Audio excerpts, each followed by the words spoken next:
What's up, everybody? Station, welcome, pop, pop, boom, everybody, to the conclusion, the finale, the grandiose ending of ActionFest 2023. We're going to be talking about the Beverly Hills Cop franchise, or the trilogy. There's only 3 so far, but a 4th in the works. We'll talk about that. We'll talk about the TV show. Who knows what we'll talk about tonight? But we're going to be talking about Beverly Hills Cop 1, 2, and 3 tonight, or as we like to call it here on the channel, the moment Robbie realized he was wrong his entire life about Beverly Hills Cop 3.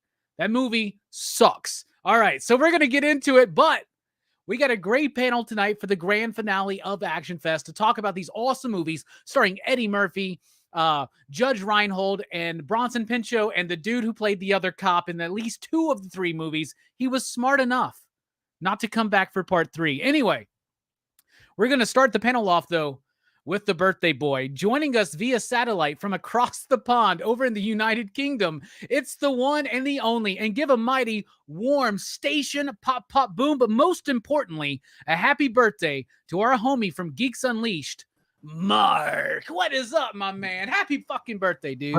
Thanks, man. Station. Thanks for having me on today. Well, I appreciate it. Yeah, we're excited to have you here, especially on your birthday. So we're like, you got the kegs, you got the keg ready to do the keg stands for us? Oh yeah, the belly shorts, you name it. I'm ready to go. Hell yeah. Speaking of ready to go, his favorite band is Republica. It's Jelani. What is up, my man? I don't know what that is. I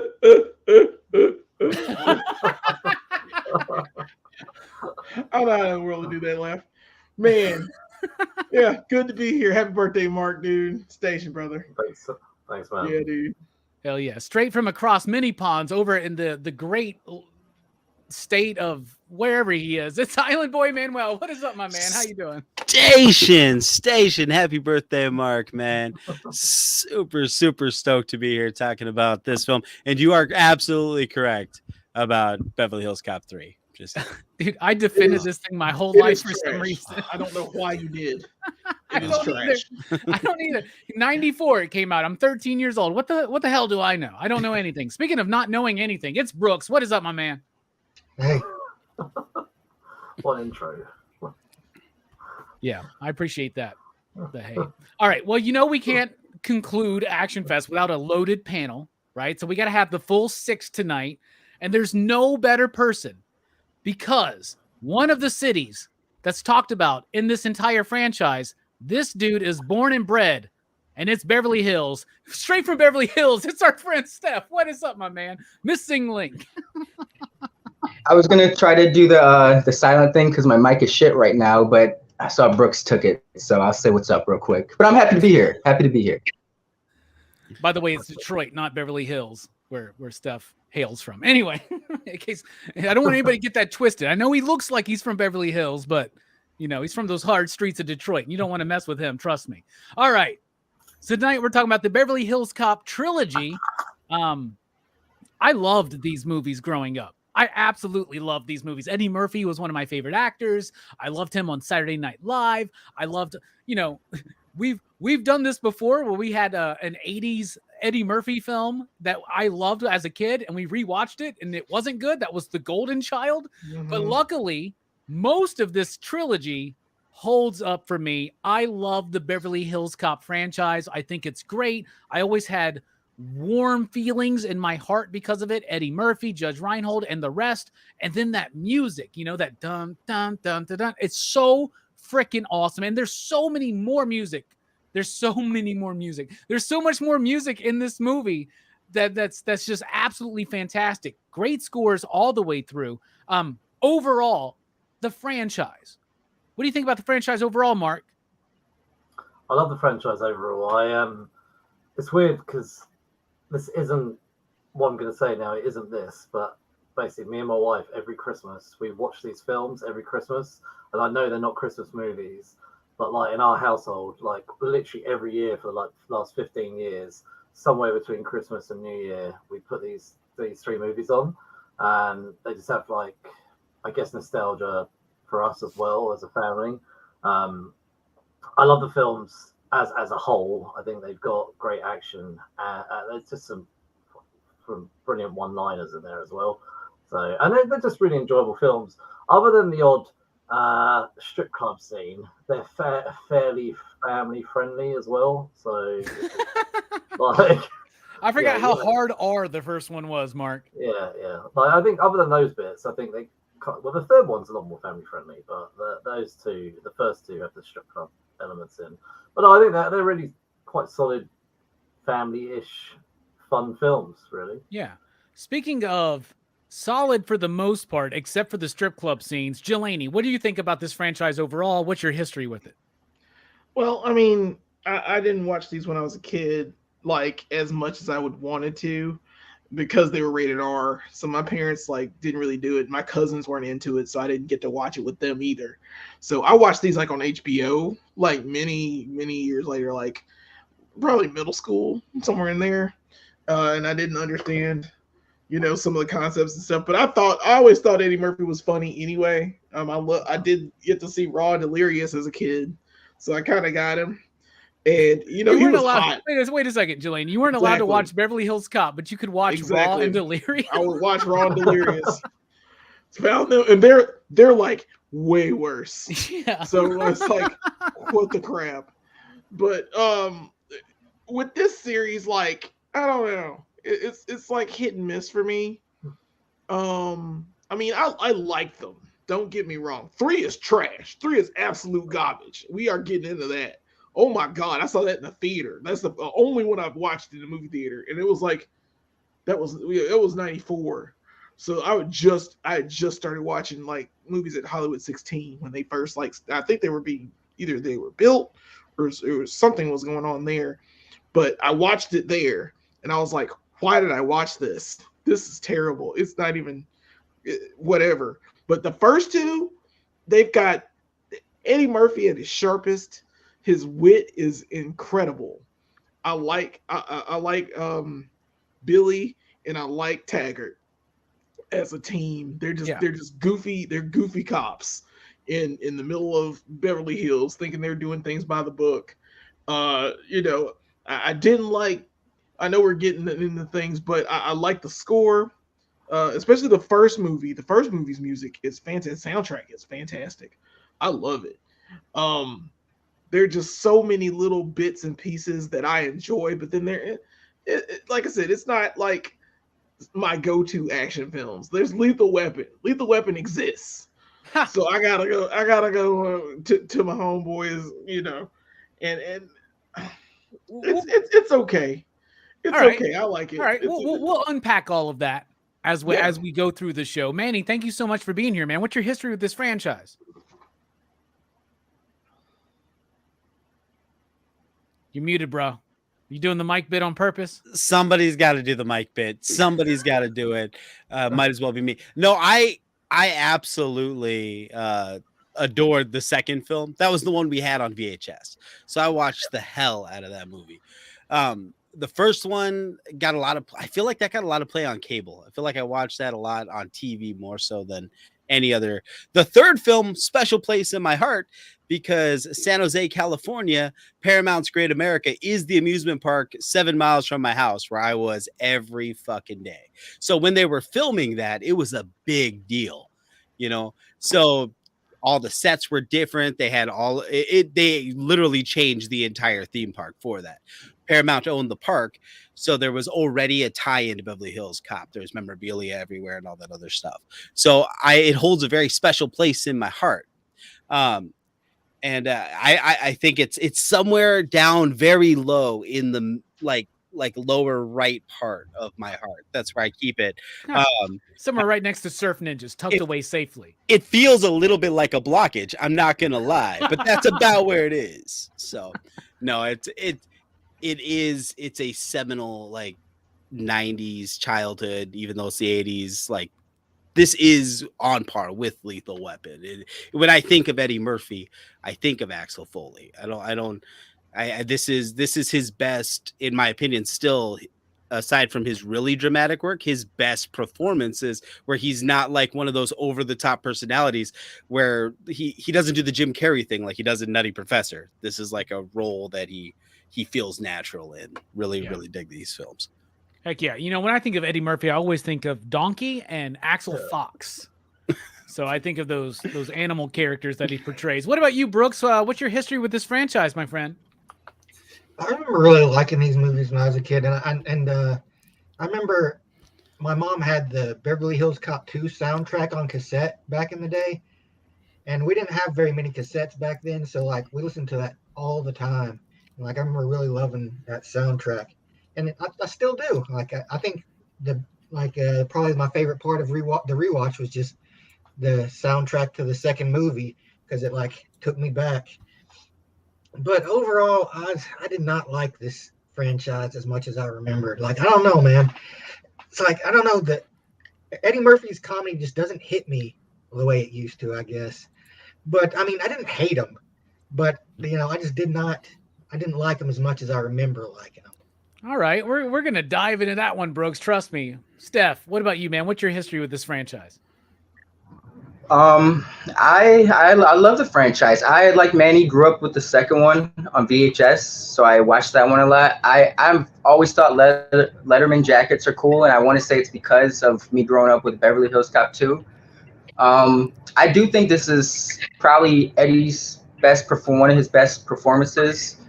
I'm like you guys, had fonder memories of 3 until rewatching it.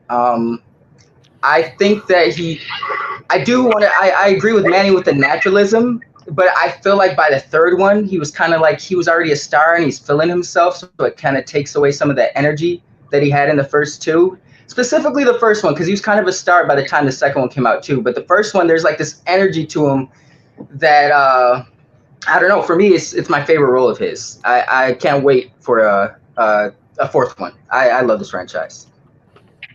All right, and allegedly they are doing the fourth one. They started doing it a while ago. It's called Beverly Hills Cop Axel Foley instead of just calling it Beverly Hills Cop 4. I guess they want to distance themselves from part 3, but let's get into it.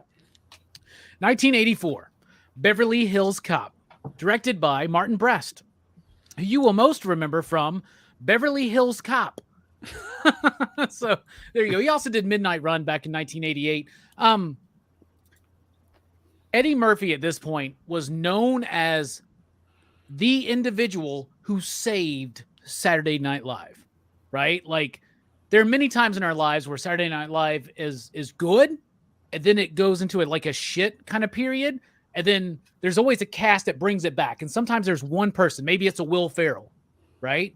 Maybe it's I don't know, an Eddie Murphy, because that's what it was here. Eddie Murphy was already known for his comedy. He had already done some solid movies. I think they had already done 48 Hours at this point, right? But this was his first like starring role. And in 1984, Beverly Hills Cop was not the #1 box office draw. Like Temple of Doom beat it, for instance. But this movie beat Ghostbusters. This movie beat Gremlins. In 1984, a stacked year for movies, this maintained a record until like 2002 when Matrix Reloaded came out as the highest grossing R-rated film of all time. That's a big fucking deal, right? And the movie is, as Mark explained earlier, very R-rated. More R-rated than we remember because a lot of us watched this on cable TV. You know what I'm saying? But I love the first one. I think the first one is almost near pitch perfect perfection. It has got action. It has got comedy. It's got a great pace. It's got great characters. It's got great performances. It's got great music. And to me, when I rewatched this film a couple weeks ago, it brought all of that back in. I felt like a kid again.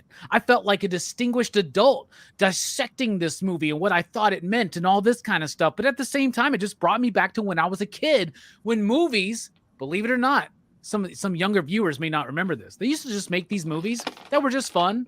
They weren't based on anything. They were based on original ideas. They were based on original personalities. And they would do these kind of things. They would actually make a lot of money doing them. It's mind-boggling to me today. But I love the first Beverly Hills Cop. I think it is absolutely brilliant. I think it is near perfect. Judge Reinhold, who I love because of Fast Times at Ridgemont High. And I even love him more because of Clerks, the animated series, where they do the whole banana bit. I mean, it's like, Axel, like, don't go. Yeah, Axel, don't go. But the whole bit where he's like, sorry, I'm all out of bananas. Oh, the movie's over. We have nothing else to do. That's a great scene. That's Damon Wayans, right? Who's all like, here's some bananas. Just take these bananas. Anyway, I love this movie. I think it's great. It's got the comedy. It's got the action. It's got a perfect pace. And Balki in the movie, Serge, is one of my favorite characters. I love it. It's amazing. It's great. And by the way, if you've never checked it out, the dude who did the music, what's his name? Who knows the name of the dude? It's Harold Faltermeyer. Yeah, right. He did the whole Axel F theme or whatever. The dun dun dun dun dun dun dun. He was on the UK's Top of the Pops. This is for you, Mark. Right, where they would like have people come in and do live performances, and he was just sitting there like hitting buttons on the keyboard. And it is known as one of the worst Top of the Pops performances of all time. But anyway, Mark. Speaking of Top of the Pops, that's you, my friend. Top of the Pop Culture Philosopher lineup right now. What do you think about the first movie overall, and what do you rate it out of 5 you digs? And you out there in the chat, you let us know what you think. I didn't know about that Top of the Pops thing. Like, I used to love Top of the Pops. Yeah, look it up on YouTube. It's the most boring performance they ever had. Because this dude's just like... Yeah, we'll have to. I used to love Top of the Pops. They cancelled that years ago, but that was like quite a big thing when we were younger. Like, everybody would tune in. Like I would tune in and watch Top of the Pops. Sorry, I know we're not talking about Top of the Pops, but yeah, I was quite intrigued by that. I will look it up because I used to love Top of the Pops. Anyway, in terms of this movie, I love this movie. It's got great nostalgia in our household, as I said earlier. In terms of the movie itself, I think it's fairly straightforward plot, you know, and I think it's paced really well. I think they also balance action really well with comedy. I think the movie's actually aged really well, and I think, like you said a minute ago, making films now from things that aren't original. But also, one of the things that jumped out at me was not really caring about who they offend as well. Like, that we haven't got the PC police running around saying you can't crack these jokes or whatever, and people like Surge and those scenes, and even just the things that Axel was able to get away with, like in the hotel lobby, and those kind of humor that he's able to use. And I don't want to correct you, Mark, but it's Sarge. I can't remember which film this is now. I forgot now, but the one where he goes into the expensive the restaurant. The boutique. Where he claims he has some sort of sexual disease or something. Oh, that's the first one. That's the first one. But like that, things like that, you wouldn't just. PC police would be all over him saying you couldn't make jokes like that, and but no, I love all of that. But no, I think the trio of Murphy, Ashton, and Reinhold play really well off each other. They carry the movie really well. I love the ensemble cast anyway, but the three of them, it's wrapped really well around them, and I love it. But I really want to shout out one of my favorite characters though was Inspector Todd, and he just didn't get enough screen time, but he's absolutely brilliant. And I said it before we started. Going live, that I actually looked him up to see what else he'd been in, and I was shocked that he's only been in the Beverly Hills Cop films, and actually that he's a real life policeman, and he's like, well, he's passed away now, but 40 years of service. But I just loved how brilliant he was, and in a way it made me love him more, how dedicated he is to the role as an actual real life policeman, that he could have taken up other Hollywood roles, but I thought him and Murphy as well, just the comedy between them was brilliant. I don't know, I love this film. I think it's great. Like, there's so many good scenes in it. And you said it a minute ago, I love little moments that they have in the movie, like the Damon Wayans banana scene, where Eddie's obviously shoving the bananas up the exhaust pipe, but Damon Wayans realizes what he's about to do, so he hands him like 3 bananas. Like, I just love that little moment, and that's Damon Wayans' first appearance, first acting role as well, and even though he only had a tiny role, he was he's like, is this much for the fruit plate, or whatever, and then he's like, I just need 3 bananas, and he thinks he's doing something different with those bananas, Mark, just so you know, right? So, yeah. I didn't quite clock that, to be honest, because they're right outside, they're by the window of the restaurant, so I didn't actually realize that. So I thought he was helping him out. So. He thought he was going to stick him up someone's ass. Just so you know. The way it was shot together, I thought he'd gathered what was going on. Oh, you ruined it for me. But anyway, by the way, we here at PCP, if you want to shove bananas up your ass, we're all for that. That's like any fruit, whatever. Fruit's cool. That's fine. We don't kink shame here. Yeah. But no, there's so many great moments I think throughout it as well. Like when he gets to see his obviously when he goes to see his friend, I forgot the lady's name now, and just all the sort of the moments throughout, and also the introduction of, like you say, Surge as well. I just love it all, really. I think it's a really good movie, and I think I said it before, it ages really well. So, and it's definitely for our generation. So what would you rate it then, Mark? I'd give it I think a 4.5 out of 5. 4.5 out of 5. Pretty strong for Beverly Hills Cop, but I think well earned. Like you said, this movie has a great pace to it. It never slows up. It never feels boring, because when we don't have the action, we have the comedy. And when we don't have either of those, we have like interesting dynamics between these characters, right? I watched because I like to torture myself, and I like to watch the Roger Ebert and Gene Siskel movie reviews for these old movies back. They trashed this movie.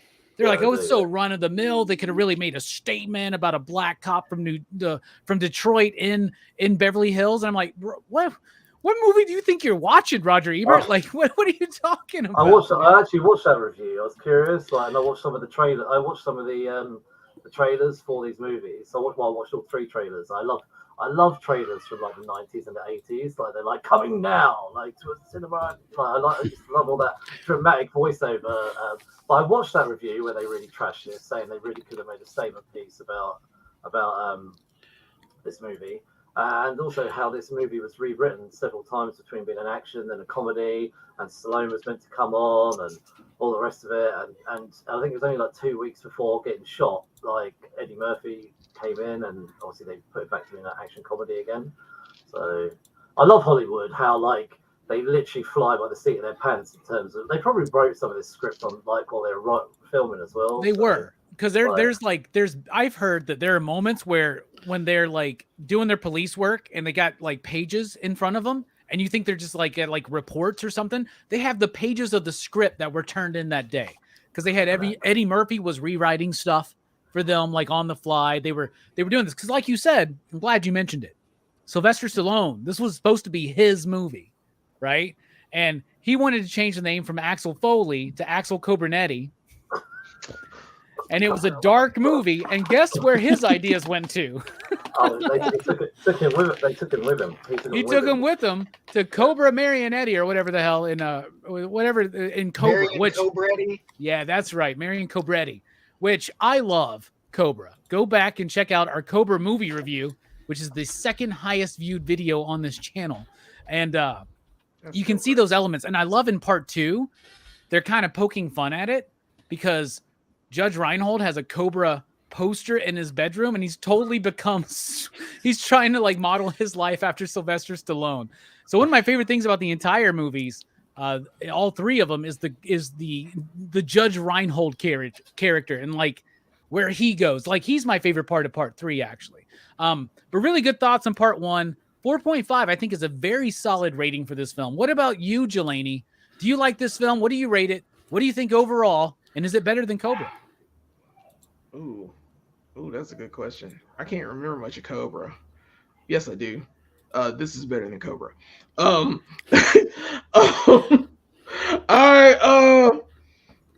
liked this movie a lot. This is my favorite actually of the 3. If you're gonna do it this way. It's a perfect balance of comedy and action. Like you said, Billy is my favorite character in all 3 of these movies.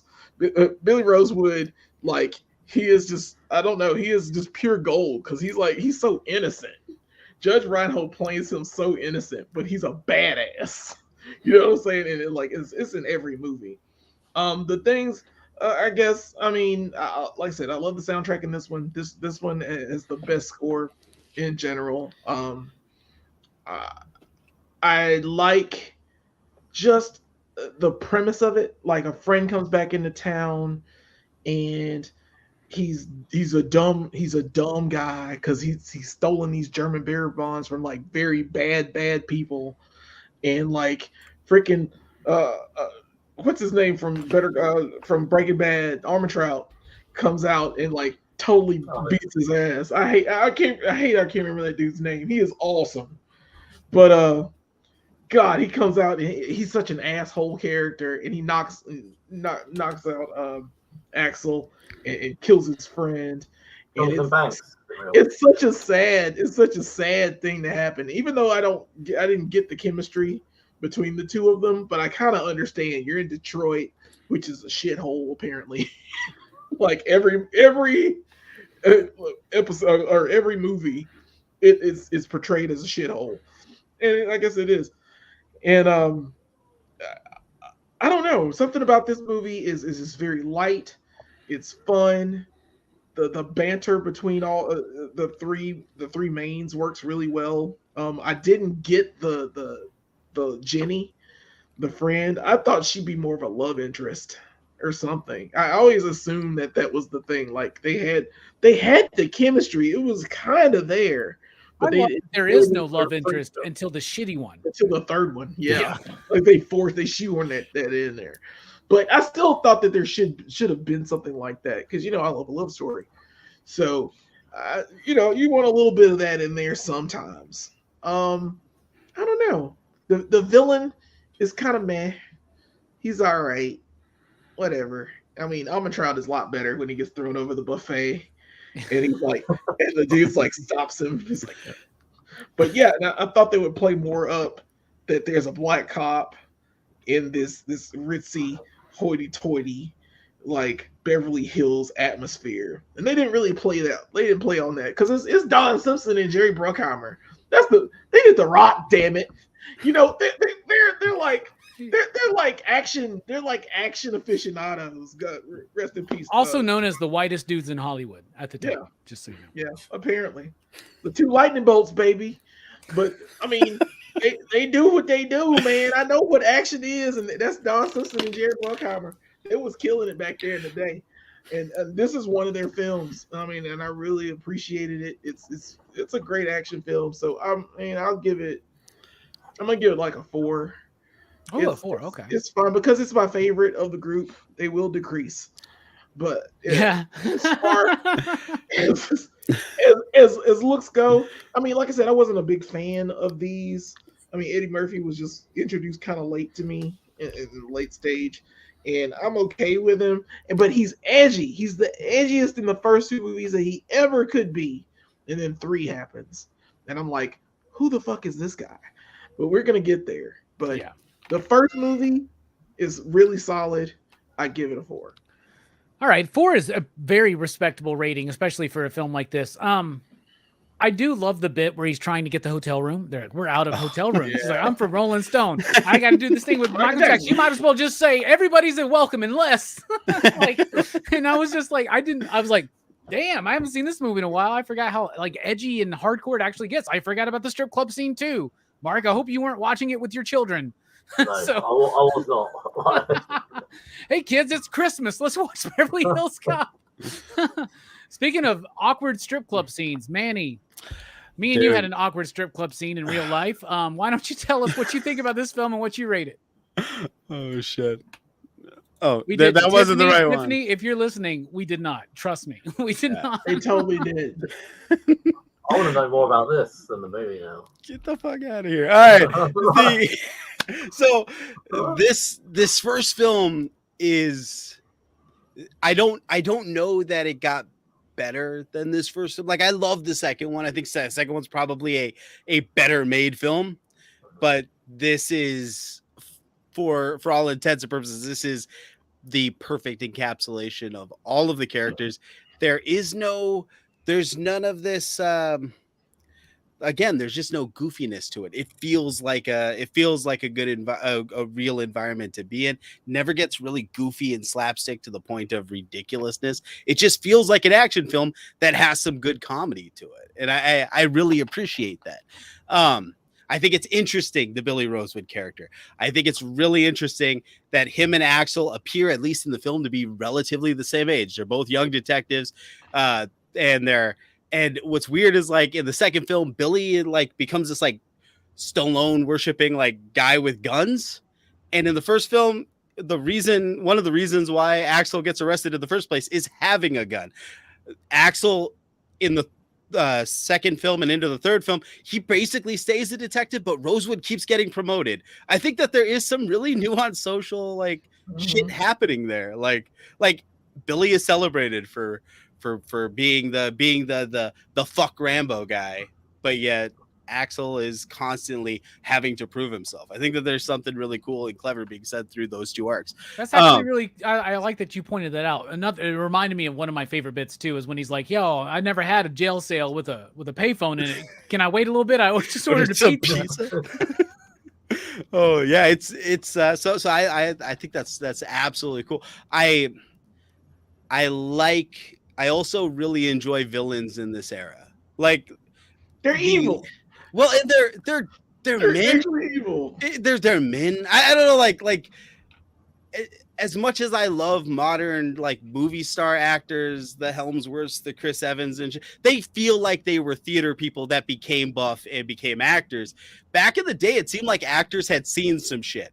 Like, you see a guy like Jonathan Banks, and you're like, that dude does not have a face for Hollywood, but he has a face that he'd have fucked you up. They Burt Reynolds, Harrison Ford, they seem like they could legitimately kick my ass. Like, there wouldn't be any staged choreographed fucking, I learned this when I was fucking studying to be in the MCU fight moves. Like, they seem like they legitimately were men. And I really appreciate that. The second film doesn't have what this first film has. They both have similar, like, vaguely European fucking villains, but the second film's villain is Arnold Schwarzenegger, and they ape on Stallone constantly in the film. So, like, they're definitely, that there's a parody element in the second film that's not in this first one, and I dig that. I absolutely love that. I love that there is like a lot of like gay subtext and stuff in this first film. but it's never mean. At no Right. point does Damon Wayans feel like he's the butt of the joke. At no point does Surge feel like he's the butt of the joke. Even when Axel Foley goes in and he's like, you better tell man to get checked out before, shit starts falling off on him. Like, at no point do you feel like Axel's doing that because he's like, make fun of gay people. He just knows it's a way to move the plot forward. You know what I mean? It never feels... Because it makes the person uncomfortable. That's what he likes to do. He makes them feel uncomfortable so they're off their guard. So he can get in and do what he needs to do. That's basically all he does. And all, even the third movie, God, that piece of crap. But yes, So I think I love the way that's played because like Delaney was saying, Delirious and Raw, this shit could have went a completely different way with Eddie Murphy. Mm-hmm. Right? And that's not the way it's played up in this film. I think that Jenny is a holdover from Stallone. I think that they wanted a love interest for a Stallone film. And I think at that point in the plot, they still needed a reason for Mikey to have a job in Beverly Hills, and they still needed it in for Axel. So I guess we're keeping her in here because she does fuck all throughout the movie, but follow him around. Yeah. She doesn't do anything afterwards. Never see her again. Not as bad as the gal in Temple of Doom, but I mean it's similar. But yeah, this is a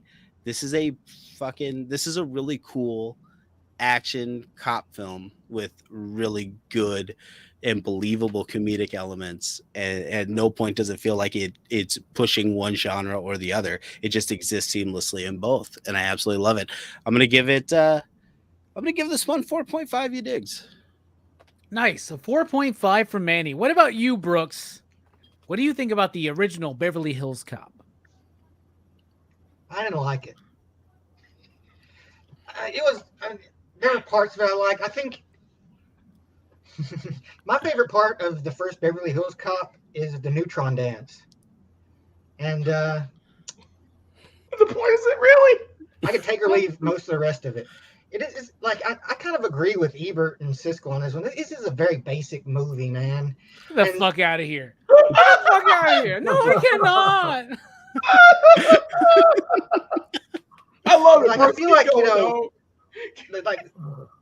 I feel like Axel Foley as a character never really goes anywhere. You just get kind of hints of his past. You get the feeling like he was kind of like a con man back in the day. That's how he likes to, he likes to deceive people and trick his way into situations, and that's how he uses that skill as a cop. But I don't think in the later movies they ever really go any deeper into that one. This movie's kind of gives him the most development. You see his old buddies. You see that he's he's a guy who's willing to go to the mat for his friends. But I mean, it had some decent action, but nothing that particularly grabbed me. I think the best thing about this movie is probably the soundtrack. I really did like the soundtrack in this movie. But I'm gonna be honest, man. I was kind of nodding off towards the end of this one, so I give it a 2. What the fuck? Wow. I cannot wait to see what you give Beverly Hills Cop 3 then. Oh my god. We might get our first 0 here on PCP Movie Night. I don't know. Holy crap. That's pretty okay.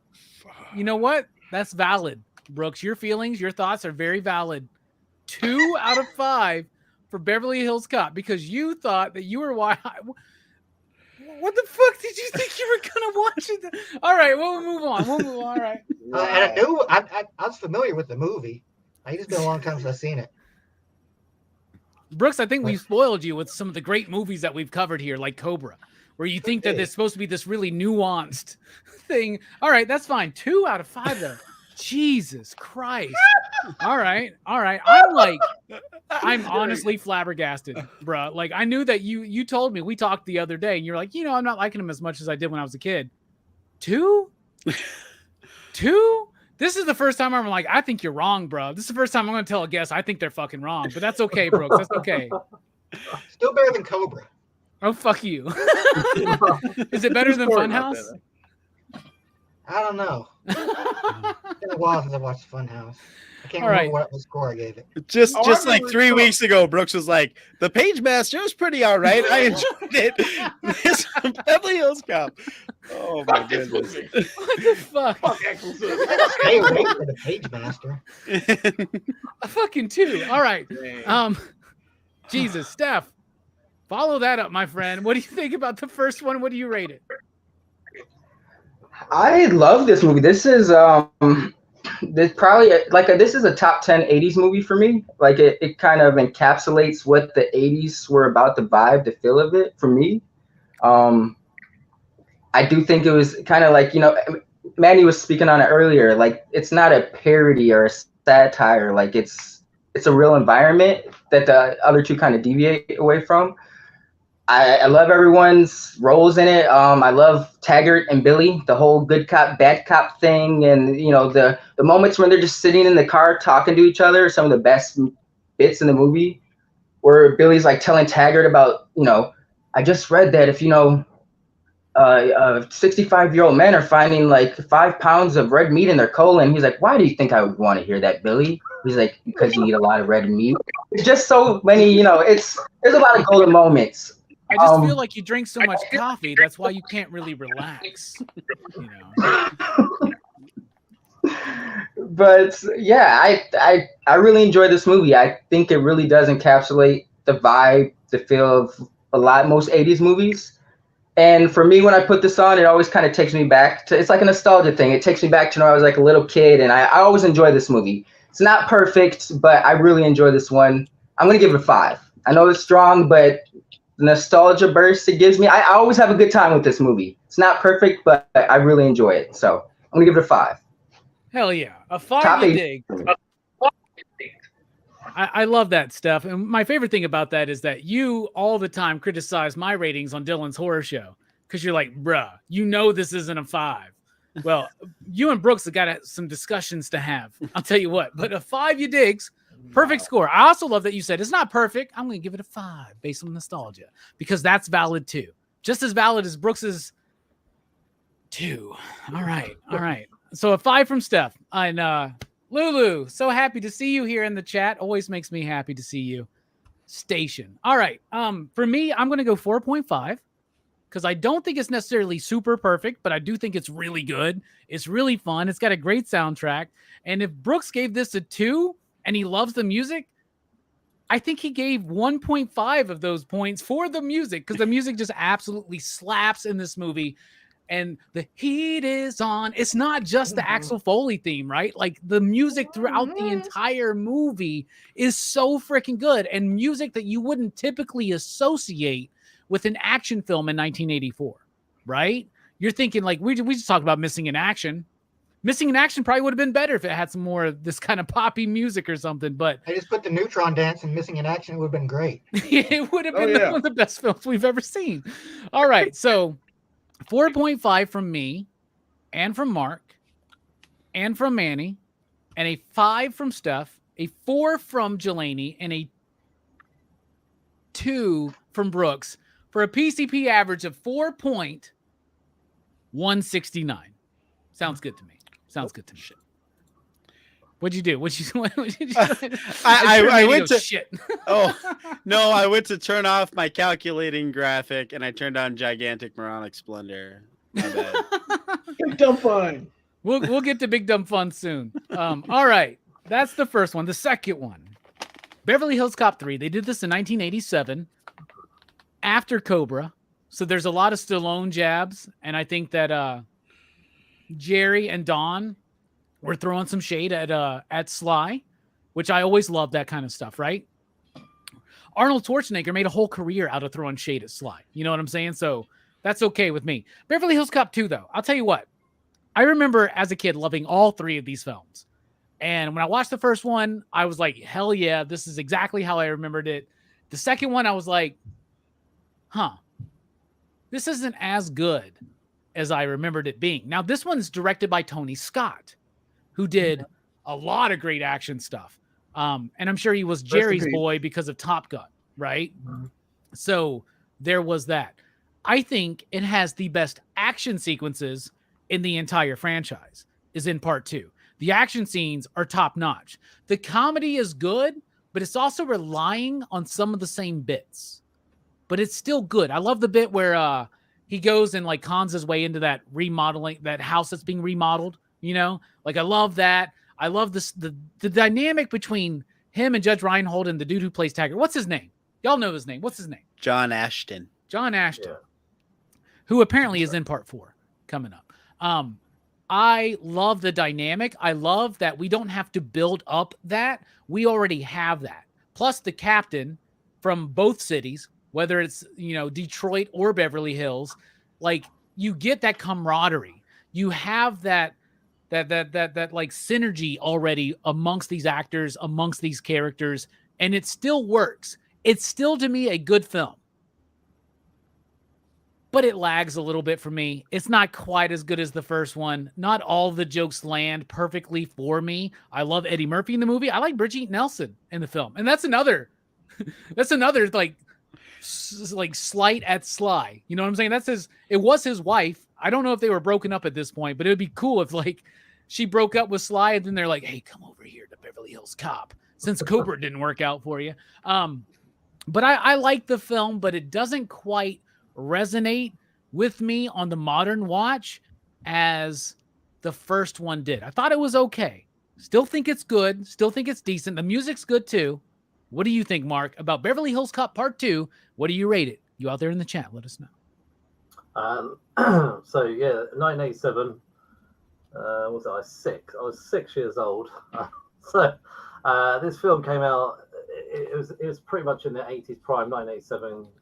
Lethal Weapon was out that year. Predator, RoboCop. The Living Daylights 007 movie as well. So I think it was really in its prime of all those classic 80s movies. Like you said, Tony Scott as well directed this, I'm a huge fan of a lot of his work. Taking a Pelham 1, 2, 3, True Romance. Enemy of the State actually is one of my favorites as well. I love this movie, not as much as the first one, but I did enjoy it. And do you know what's really weird? Like when I was watching it, it was in the gun range at the moment where he's standing behind the really tall blonde lady and I just felt like he bumbles. Axel Foley bumbles from sort of one thing to another, and I had real Columbo deja vu as I was watching it. I don't know about anyone else, but I just felt like Columbo always used to bumble from one thing to the other, and Axel just seems to bumble his way through all these things. And I think he's quite loud and just sort of gate crashes, and I guess he doesn't really follow the rules too much, so he just follows from one little clue to the next. And yeah, it kind of just made me think like this is the action comedy version of a Columbo movie. That's kind of what I was thinking.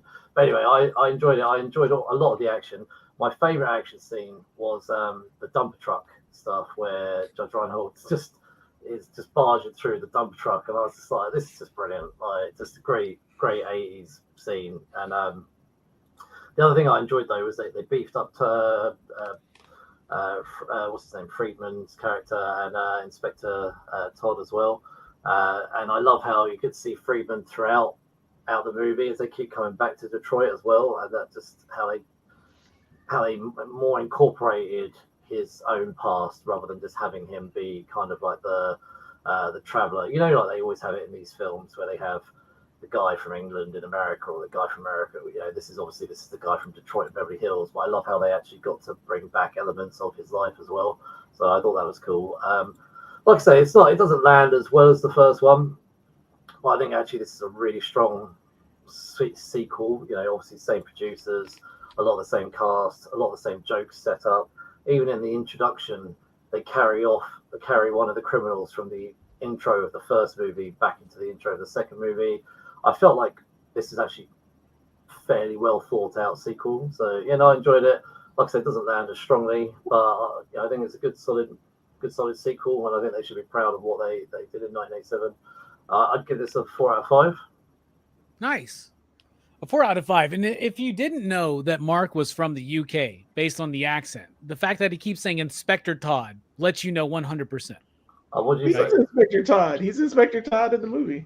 Oh shit! Is that what they call him? They call Yeah, him Inspector Captain. Todd. Yeah. He's not the Oh. chief. He's not the chief. All right, never mind. Joke didn't land. He's no Inspector Gadget though. Anyway, moving on. Now, Mark, that's a really solid rating and some good thoughts on this sequel. What about you, Jelani? Some people say it's one of the best action comedy sequels of all time. What do you think? I think it's sloppy as hell. Two might be the sloppiest of the group, and that's saying a lot because there's three. I say why it's sloppy because A, they don't wrap up the story in Detroit with him catching the bad guys. He's got this the $2,000 suit, got the $200 tie, he's got the Ferrari, he's driving around in the Ferrari, he's making the deals with the credit cards and stuff. They never resolved it. Like, he should have lost his job just because he just all of a sudden scoots say, I need $2,000 so I can go to like Beverly Hills, or I'm sorry, so I can finish this bust. And he ends up going to Beverly Hills to solve a case in Beverly Hills. Not only would you lose your job nowadays, they'll make sure you never cop again. They figure out a new way to do it. It's very sloppy.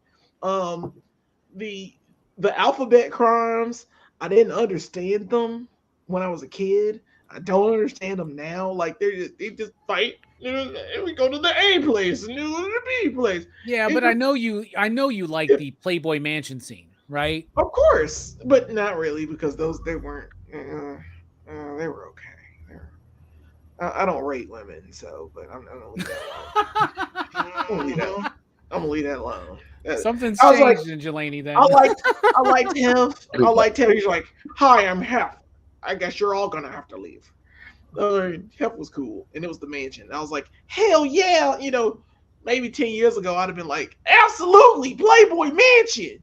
But now I'm just like, it's another place. It's another thing.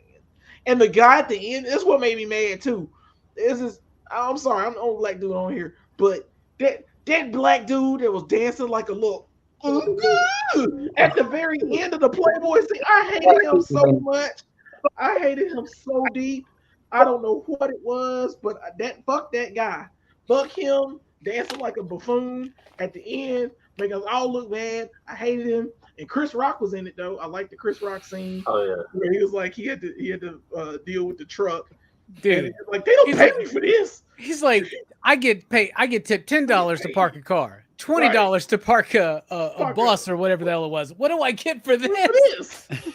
Yeah. But by the way, wait, Jelani, did you say you're the only black dude on the panel? I just want to point out Steph down there. All right, go ahead. I'll start. My father's black. My dad is black. Really? Right, yeah. This is answering all the questions. This answers all the questions. Jelani's been wondering for years, Steph. He just was afraid to ask you. Well done. Now I know this live stream. Well done. Anyway, going back to also Mark, his dad is also black. I'm just kidding. I knew it. Anyway, but what was it? What was I going? Oh yeah, Brigitte Nielsen's all right. I like the scene where she's got the gun and like Axel Foley uses his gun to shoot. I think that's pretty cool. Brigitte Nielsen at one time for me could get it, but then she's been with Flavor Flav, so I can't. And sorry, I'll pass. But how do you think that made Sly feel? I don't know. It's just really, yeah. He's okay with it. He's fine. He had like Jennifer Flavin. He fine. His life is good. Just a very, I don't know. It's the best Billy's ever been for me. I love Billy in this movie because everybody's like, we gotta talk, Billy. We really gotta talk. Billy Rosewood is like, he comes completely out of his shell with that Cobra thing. He's like totally like focused. He brings the 2 shotguns. He's got all the weapons. He has all the plants. He just I don't know what it is. I know why he's not married, but there's just this super cop thing that's in him in this movie that's crazy. And I keep forgetting with all mostly cop movies, I do have to do my preamble, and I keep forgetting to do it. Fuck the police. Fuck the police. Fuck the police. I'm done. I'll give this one a 3.5 and Okay. fuck the police. 3.5 and a fuck the police. Hell yeah. Mm-hmm. Nice thoughts. I really like that. I don't want anybody get confused. We're all black here on the panel, in case you didn't know. We Just so you are. know. So Technically, we all are. No, technically, we fucking all are the same, right? We all are. Anyway, we're moving on. I'm sorry. Fuck. Eli out there in the chat, my homie, my dude. Thank you so much for being here. I love seeing you in the chat room. Manny, who is also black. Why don't you tell us what you think about this film? I was just thinking. Why you roping me into this? This gonna come up on an interview somewhere. Any Robbie, Pacific Robbie. Islander, us Like- white dudes, we think all Pacific Islanders are black, man. Don't worry about it. I know a lot of All right, let me- Pacific Islanders that think the I same just thing. hated that dude. He just dancing like that. I'm just- dancing like an idiot, man. I hate it. I just want everybody, if this is your first time watching this channel, we're just fucking with each other. Okay, it's all good. We all love each other. Okay, No, right? we Like don't. I love Just the like banana. boys. I love the banana and the tailpipe get bit from the first one. So don't worry about me. Like it's all good. It's all good. We're all good. Manny's going to be sitting at work tomorrow and get called Robbie- in. Can you explain yourself? It makes my dick itch. What'd you say, Steph? You guys, What's it? I said, Robbie, don't give me excuses. It makes my dick itch. Shout out to Inspector Todd when he said, Inspector Todd, who I do believe is black. There you go. He's also black. It's a safe assumption. It's a safe assumption he's a black man. So there you go. All right, Manny, what do you think? It's a movie. Yeah, the movie was good. Nah, I like Beverly Hills Cop 2. I again, I'm sure that a lot of that's colored by nostalgia. I think as a film, I think that it's shot better. I think the action sequences are better. It's just better. It's better made, manufactured, but it feels fucking manufactured. Like that's the difference, right? This one, like Beverly Hills, there's a million people when we were doing our show prep. There's a million people that like claim ownership to the idea of Beverly Hills Cop, right? And the second one is just Eddie Murphy and his producing partner came up with the story. It kind of feels like they were just like, well, what worked in the first one? All right, let's do that. You know what I mean? Like it hits the same beats almost at the same times. So like I don't think that they were trying terribly hard. I don't think they set out to make a clone, but I also don't think like they understood how to generate that original idea. They understood how to generate jokes. They knew if they got a good director and they get the screenplay to be written by the guys that did like Highlander and did shit like though there could be some path. Somebody else will do the heavy lifting. But I still think Eddie Murphy showed up on set and kind of just did Axel Foley again. And it works. It works as a action comedy sequel. It is absolutely one of the best because most of them fucking suck. So like this one is absolutely one of the best. I do dig on like the little things that I'm probably making up in my head canon. Like I do like that the villain is Arnold Schwarzenegger. At least in my head he is. I love because when you see lines like "fuck Rambo" and they're like they kill fucking Rambo's wife. You know what I mean? Like there is cool shit happening in my head. And I thank my writing partner psilocybin for that. The rest, but it is a really cool, really well done, really well made film. There is some things that I don't feel are totally earned in this one. Like they were like, well, he needs a reason to go to Beverly Hills. What if we kill his friend? Like we already killed his friend. Who do we kill? Like, well, maybe we almost kill Ronnie Cox. You're like, since when the fuck is Beauregard his friend? You know what I mean? Like they try to gloss over it. They're like, I won't make the fishing trip. That motherfucker's never went fishing once. You know what I mean? Like it's super unearned. They're like, well, who can we do this to get the plot moving along? We got to do something with Paul Reiser. What do we do? Maybe he just drives a car around this. Like they were just trying to find shit to fill the runtime, but it does work. And again, I feel bad talking shit because I like this movie because I fucking loved it when I was a kid. I fucking just three you digs. They're gonna go 3 you digs. All right, 3 you digs. So, Mark, you gave it a 4, right? Mm. And a 3.5 from Jelani, and a 3 from Manny. What about you, Brooks? I judging how much you love the first one, I'm excited to hear what you say about this one. Me too. I didn't like it. Great. It was the same as the first one, but the soundtrack is way better. I think like the soundtrack, just like every time one of the songs from the soundtrack hit, I just went down memory lane. Like, it does have a really good soundtrack, but it's the first movie, like, but just slightly different. Like, I mean, it could almost be like you could merge the two into one movie and you wouldn't be able to tell the difference. And they don't really follow up on anything. Like Axel's character doesn't get any development.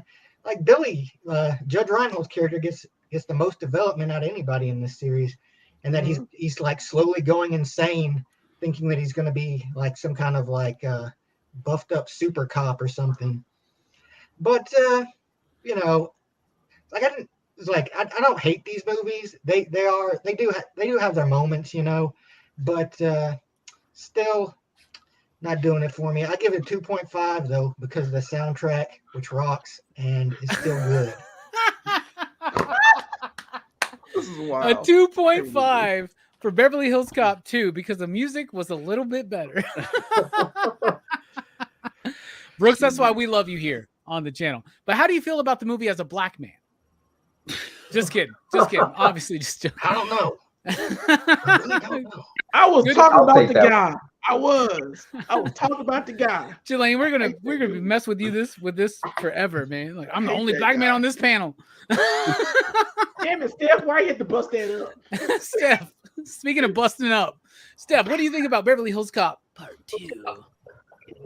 You know what? I gotta echo the sentiments of Manny pretty much. Like, this was probably my favorite growing up. It's very iconic with the Letterman jacket and just the outfit.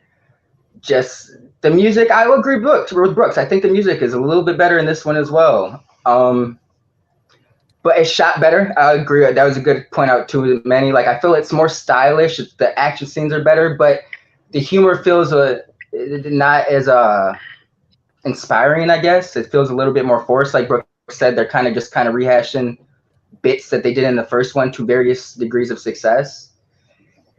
And it's not bad though. I gave the first one a 5 because of how well it held up for me, how much I could still enjoy it. And upon reviewing this one, I did not have that same nostalgia, and I got to give this one a 3.75. Wow. It's it's a fine movie. It's a fine movie, but it's not as inspiring as the first one. And I said it earlier. I feel like Eddie, this was like you said earlier, Rob. This is his first starring role, like his solo vehicle in the first one. The second one, he kind of already had some clout to his name. He was kind of feeling himself. So there's just once an artist isn't hungry anymore. Not to say they can't produce fine work, but they lose that flair. That he had in the first one that wasn't there in the second one. But it's a fine movie, solid sequel. But it just, it doesn't pop as much for the first one as me. So I'm going to give it a 3.75. All right. We typically don't allow 0.75s here. We're not DHS. We're not some schlubby little show like that, but we will allow it tonight, Steph, just for you. Okay. Since you are from Detroit. So there you go. We're going to allow it for you. Detroit? I'll change it to 3.69. Yeah, I'll do a 3.69. Now we're good. Close there. Now you've hit the nail on the head perfectly. All right. God. I agree with everybody's sentiments. It's good, but it's not as good as the first one. I mean, it does got some better music at times, Brooks, like you said. It's just the same kind of bits. Balky's not in this movie. He's probably busy filming the pilot of Perfect Strangers in 1987 or something like that. I do like the movie. I enjoy it. It's cool. I will buy the Blu-ray trilogy. I don't have it on Blu-ray, and I wanted to test the waters with this to see if it's worth it. The trilogy is enough of a deal that it's worth it for the first one alone. For me, I'll go 3.5. 3.5. It's definitely a step down for me, but it's not a bad movie. I still enjoy it. I still like it. I still like a lot of the jokes. I love the music. I don't mind the plot. I love the characters. I love Judge Reinhold in this film trying to do his best Sylvester Stallone and like, honestly, he might be my favorite character throughout the entire series. And was it Brooks that said he's the only one that has growth? Somebody said he was the only one that had growth. Was Judge Reinhold? Was that? Yeah. So I'll give this one a 3.5. So a 3.5 from me, a 3.69 from Steph, a 2.5 from Brooks, a 4 from Mark. Manny, you gave it a 3. Yeah. And you gave it a 3.5, Jelani, right? Mm-hmm. So that's a PCP average of 3.33334769. So that's pretty dope. I think that's good. All right, 1994. Jeez. Beverly Hills Cop 3. So a few weeks ago, we were talking about this on the channel, and I was like, nah, Beverly Hills Cop 3 is awesome. I love this when I was a kid. The one at the theme park. It's great. I love this movie. When I was a kid, I loved this movie. It may have been the first one I watched, like, new this week at Blockbuster, where there would be like 30 VHSs of the same movie, right? I loved this movie as a kid. I was very excited to watch this. I watched this with my friends, Eli, who says he liked it too, and Lulu. I watched it both with them, and at the end of it, I had to look at both of them and go, I am so sorry. Like, I'm so sorry that I made you watch Beverly Hills Cop 3 just randomly on a Friday afternoon, because this movie fucking sucks. Fucking blows. It's not good. It's not a good movie at all. It does have some good stunts, Lulu. You're right. Like, the stunt man who's like jumping across that like Ferris wheel or whatever. That's some cool stuff. But those green screen scenes with Eddie Murphy, they're like, oh, it's a little rough.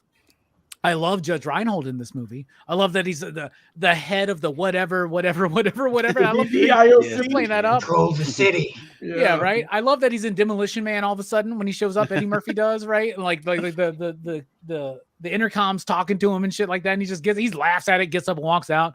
It's an okay movie. It's missing some bits. It's missing the captain. It's missing Taggart, who they have a poor man's Taggart in this one. And they didn't even change the script. They just changed the name of the dude in the script. You know what I'm saying? But this one was a disappointment for me. It did not hold up the way I thought it would. And I really wish I would have never watched this movie again. So I'd always have a fond memory of Beverly Hills Cop 3, because honestly, it fucking sucks. Y'all, this movie sucks. It blows. It's not good. Mark, I dare you to tell me I'm wrong. What do you think about Beverly Hills Cop 3? What do you rate it? Let me know out there in the chat. I don't probably hate it as much as you. Anyway, before that, I was obviously like to do a bit of research as well. I was reading that there's a variety of ideas for this movie. Also, I'm sorry, Mark. Directed by John Landis. Yeah, right. That's the worst. That's the kick in the ass for this movie. Anyway, John Landis and Eddie Murphy worked together on Trading Places. They had a major falling out.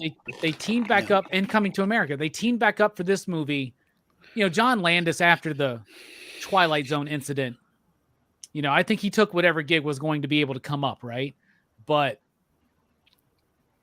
aside from putting all of his friends in here, like Joe Dante and John Singleton and George Lucas. George Lucas, a funny ass cameo. How many people? Raise your hand if you were like surprised and you didn't remember George Lucas was in this film. No clue. Couldn't remember. I was like, let's go, guys. All right, Mark, continue on. I'm sorry. Actually, before I say anything, sorry, I hadn't actually said this the whole way through. One of the things I love about Axel Foley is his laugh. I can't do the impression. But how he does his laugh, I'm sure Eddie Murphy is doing it for this, like a bit. But I love his sort of, it's like a fake laugh. But I just love that you just get it throughout, and he keeps it consistent throughout all three movies. Anyway, in my research for this was they lost the producers and the Bruckheimers because the studio wanted to reduce the budget to something like 20 million or something, and then they were like, no, we're going away.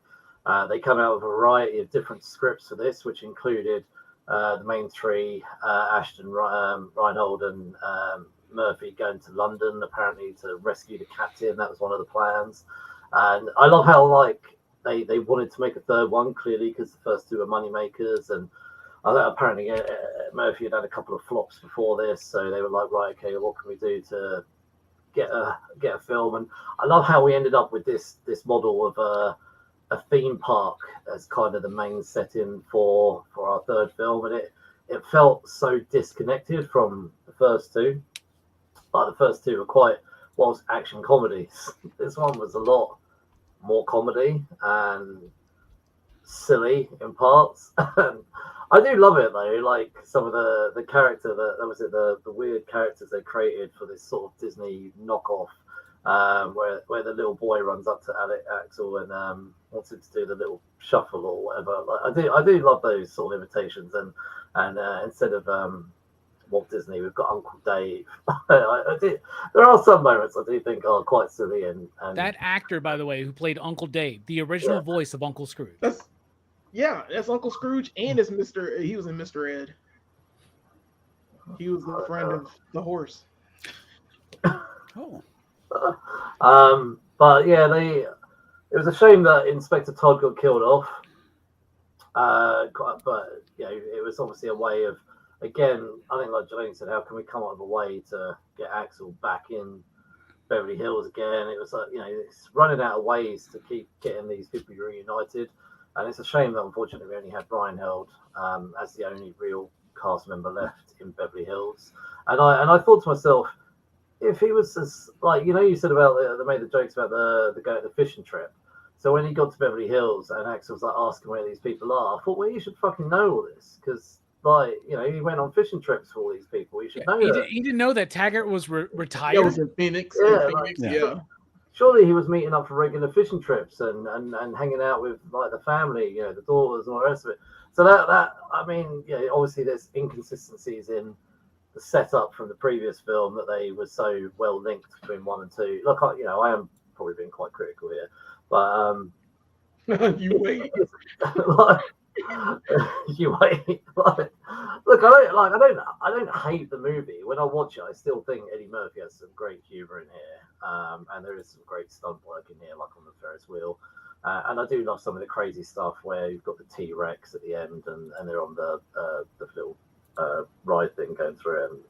And I did enjoy some of those moments. And I guess I'm just probably not as keen on this one as the previous two, but I don't want to shit on it as much because it's okay. Like I'm saying it's okay. That's probably where I'd go with it. So I'd give it a 3 out of 5, I think.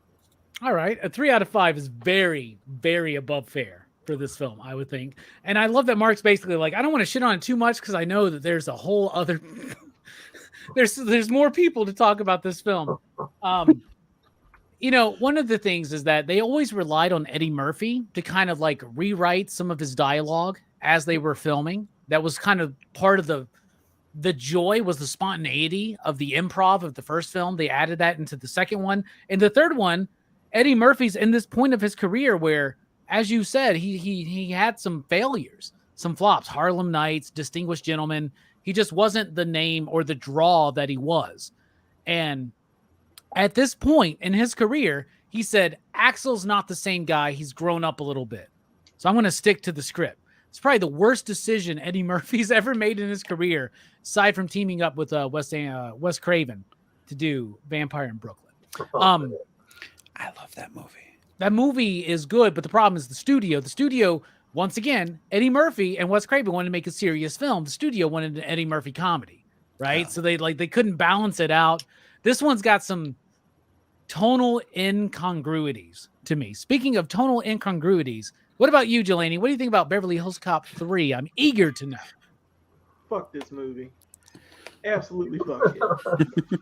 This is a waste of time and effort. I swear to the Jesuses. Why did he do this? Eddie Murphy, I was going to lead this off by saying Eddie Murphy lost his edge between like 92 and 94.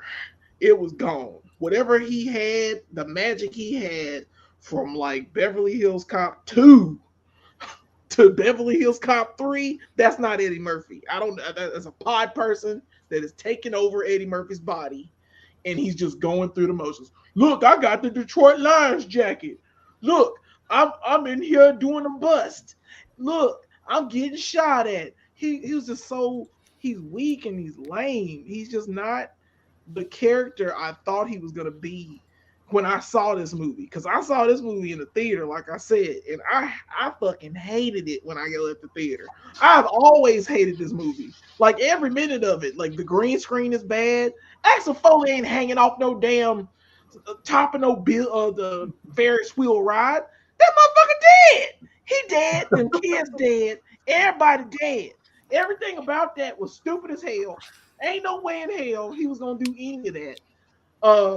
Ellis DeWald, that piece of shit can die in a fire. Although he is the worst villain in all of these movies. Yeah. That piece of shit, I hate that smug. Hey, but at least John Saxon's in this movie, man. Yeah, and he's not the villain. He's not the real villain. It's that Ellis DeWald piece of shit.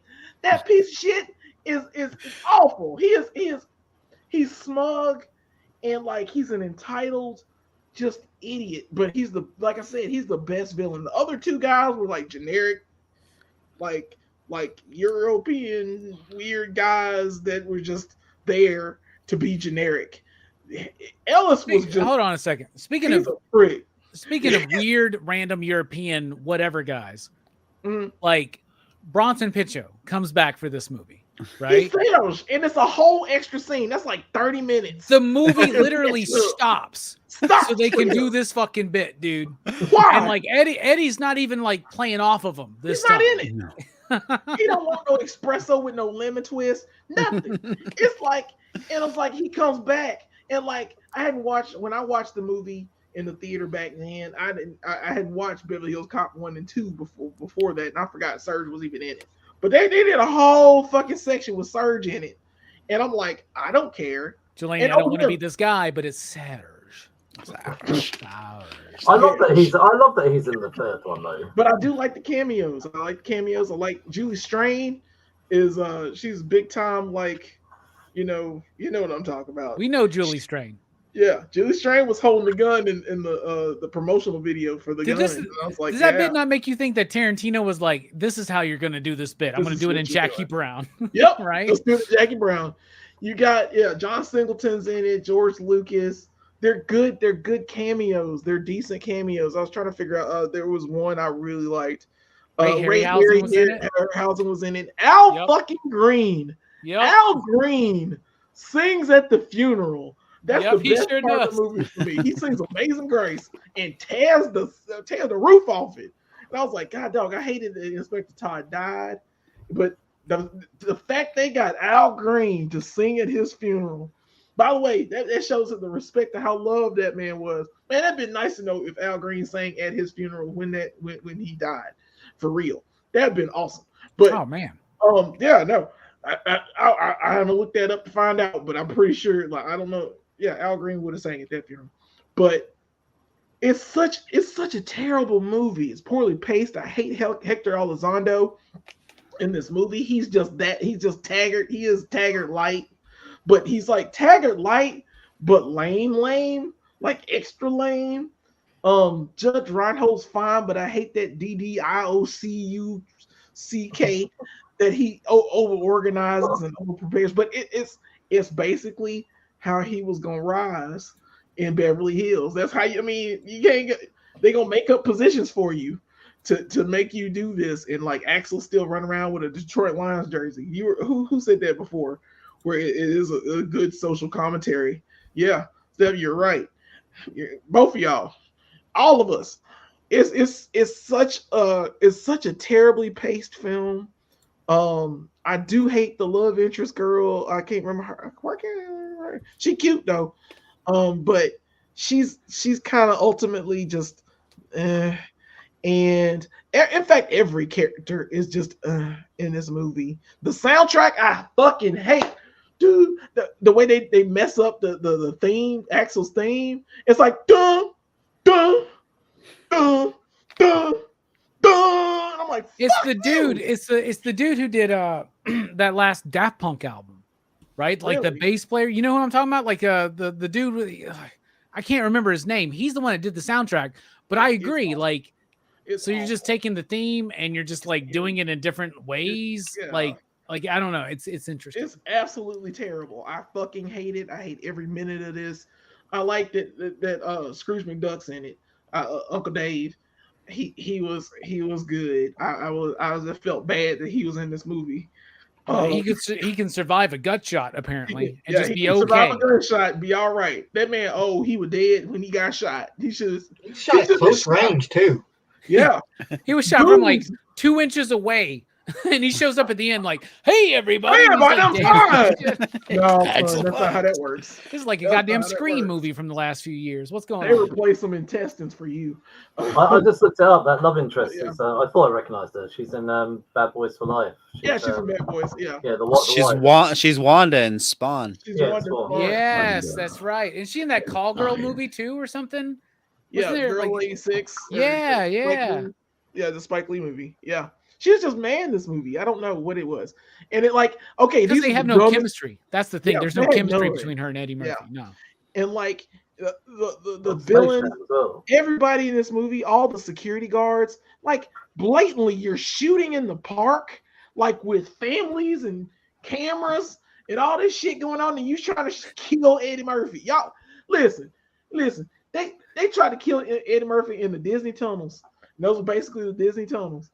And because I worked at Disney, I know there are tunnels. And I was like, he's down in the tunnels. And you mean to tell me, hey, nobody else is down there with you when the gunshots go down. Second, who the hell gonna stand at the top and jump down on Axel Foley? If you want him dead, put him in a sleeper hole. Put him in the corner. Take him out. That's it. The end. Y'all doing dramatic shit, running at him and shooting at him from 40 feet away and all that stupid shit. That was just the dumbest villains. And then he had that gun. I was telling Brooks about this yesterday. He had that dumbass gun and he's holding it and he's trying to fire it and dumb shit comes out. There's a net. The two guys that are with actual guns are standing there waiting for him to shoot. And they're just twice. They did it twice. They look at him and they're like, yeah, we're going to wait for you to shoot that gun and see what goofy shit comes out of it. And then it plays music. I'm like, the second it played music, bam, you're dead. Twice. They fucked up. I hate this movie. Fuck this movie. This is like one of the worst movies I've ever seen Eddie Murphy in, or movies in general. I will give this one. This gets a 1. This is the 1. Okay. No, it doesn't. It gets like a 0.1. Because there's nothing. You do a 0.5 or a 0.69, but you can't do a 0.1. Fine, a 0.5. 0.5. 0.5. I hate this movie. I hated it the first time I saw it. It's not Eddie Murphy, and I hate it now. And I watched it again, and I still hate it. Fuck Hector Elizondo. Everybody got shot at the end. And why did I get shot? I got shot. Billy got shot. He looked like he gonna die. And all the people dead, so you can't prove that Axel Foley didn't kill Uncle Dave. It's lucky Uncle Dave lived. Because if Uncle Dave had lived, it's probably said, hey, Victor Endless Wall killed me or shot me. And if motherfucker wasn't alive, Axel Foley would be in jail. And I'm out. And that's the social commentary right there. From the only black man on the panel. All right. Manny, I'm kidding, son. We get you. It's a bit at this point now. I know. Yes. But only for this show. All right. So I'm using it on the monthly show. I'm just letting you know. As the only black man on this panel, I'll be like Moon Knight 26. It was the only black man in the comic books this month. And Hunches, that was a damn good issue. But anyway. Yeah, Manny, go ahead. Take it over. Anyway. It's not that. It's a bad movie. It ain't that bad. Like, I'll watch it. I have watched worse. No. I don't know what the expectation was like going into this film.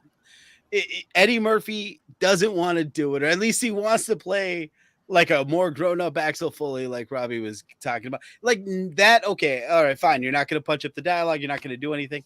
Why did you get Steven D'Souza to write this one? Like it's not like we're like peak Steven D'Souza. Like I don't know where the choice came from. They're like, oh, I guess Die Hard was good, and this is Die Hard in a theme park, but with Axel Foley. But Axel Foley's not going to act like Axel Foley. Like it's just so weird. It's a very weird film to make. They set it in the theme park because Paramount bought a shit ton of theme parks in '93. They bought a fuckload of them. And so they set it in a theme park in order to drive business that way. And that's what this feels like. This feels like a calculated decision to make money. It's a committee. Yeah, it's like, well, Paramount, what are we going to do? Well, we'll set it in our parks. That'll drive up business for that. Eddie, what do you want to do? Well, shit, I haven't made a really good film in a while.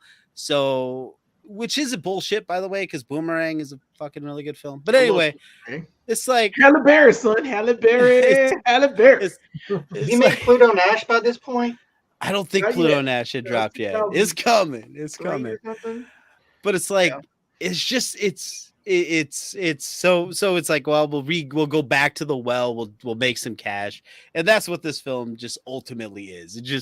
It's just a cash grab, and it's still got enjoyable moments. I think the Surge stuff is funny. Like you said, it brings it was you or Robbie. I think both of you said it. It brings the film to a crashing halt. Like it just stops so we could get more Balky.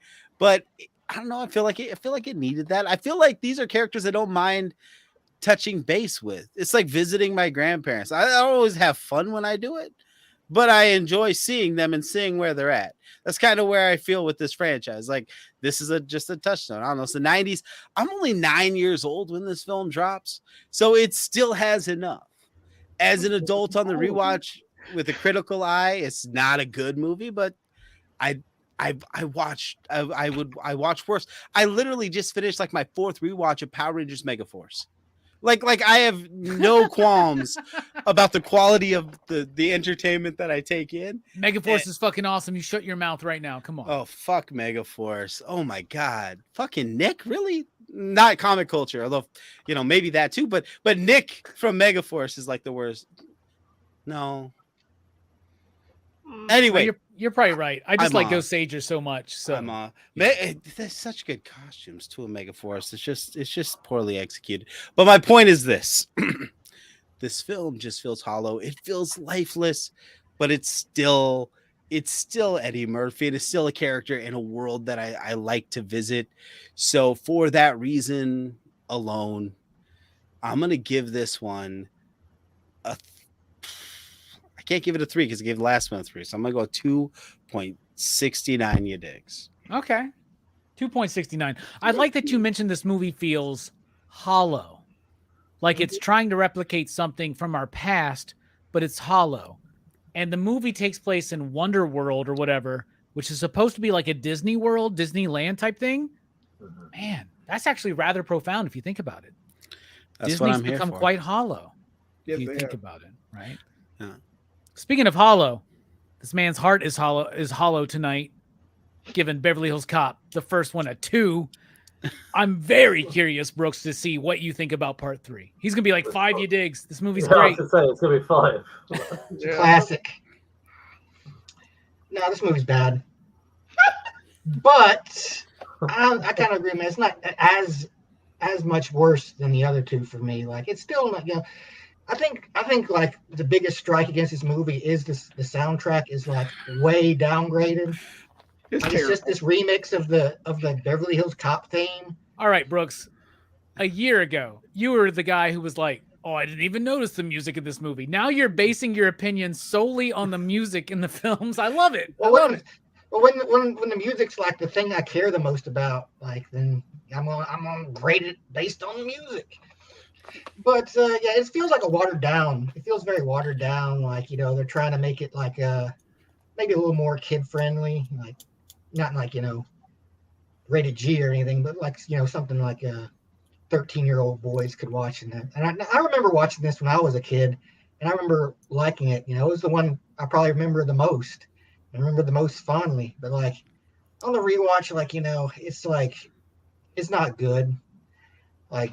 The joke I remember most that I always remembered was when he had the money machine print out the bills with his face on them and kiss my ass. I thought that was so hilarious when I was a kid. But then I watched it this time, I was like, wait, why did he do that? And like, why did that dude get so mad about it? But yeah, I give like it is a step down. I think I give it 1.5. Damn, a 1.5. All right.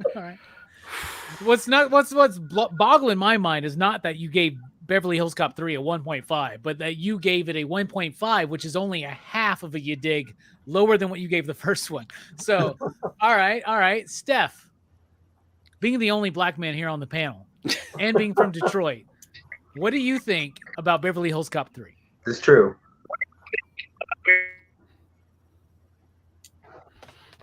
Okay. It took a while to unmute. I'm with Brooks. I didn't hate it as much, but I do remember enjoying this one a lot more when I was younger. It was probably like I grew up on 2, but when I saw 3, I probably enjoyed 3 the most. And 1 was probably at the end of that spectrum when I was a younger kid. But it's role reversal now that I'm an older man, or somewhat. But yeah, this one just feels like it's going through the motions. You can say the same thing about 2 a little bit, like they're just trying to repeat certain bits, and for the audience sake, it feels like they doubled down on this in the 3rd one, but in the worst ways.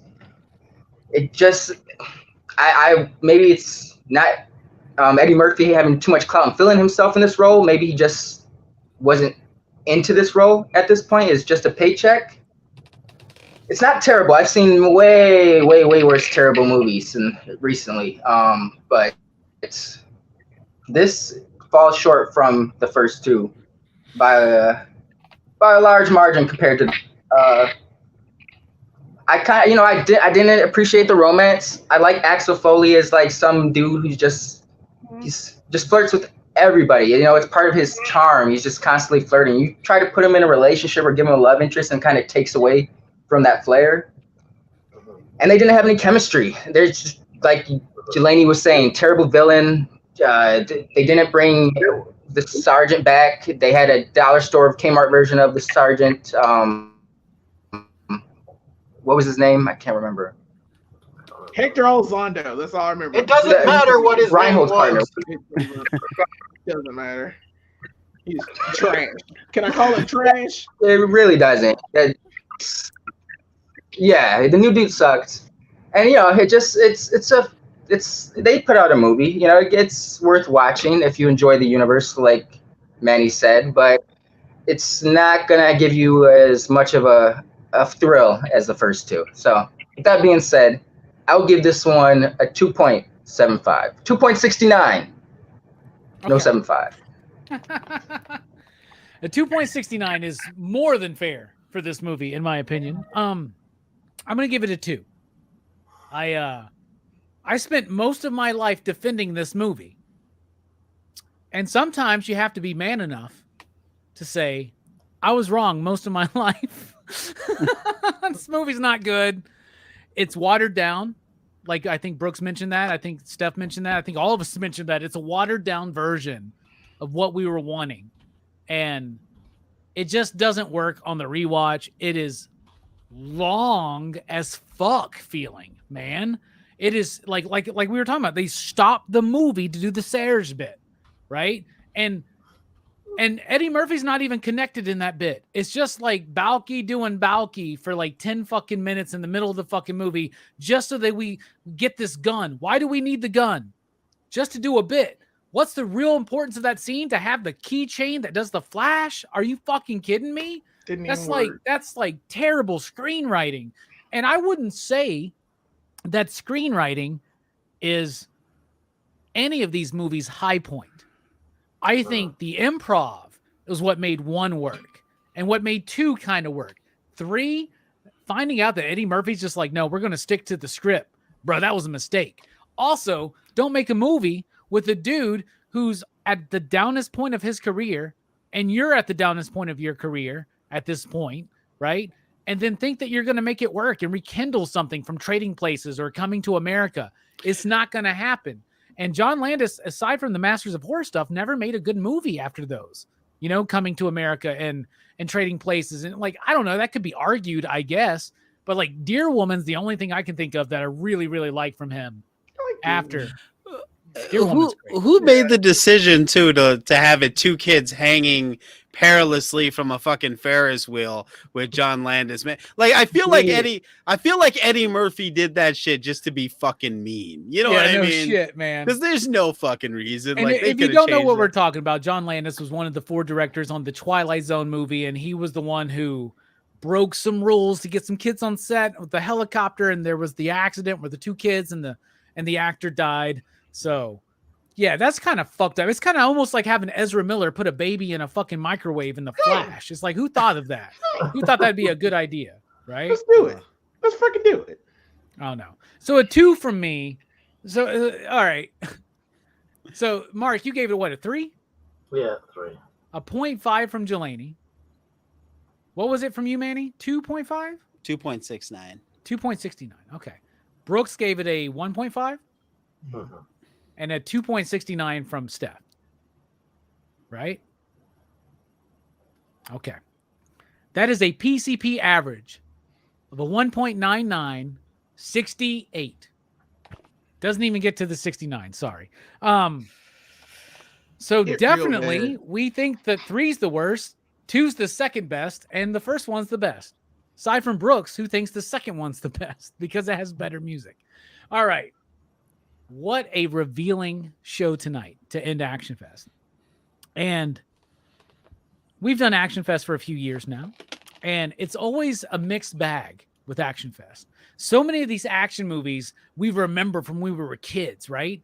We revisit them as adults, and they don't hold up. And then some hold up tremendously well, like Predator last week. And we did ActionFest. We started with, what did we start with? What franchise did we start with?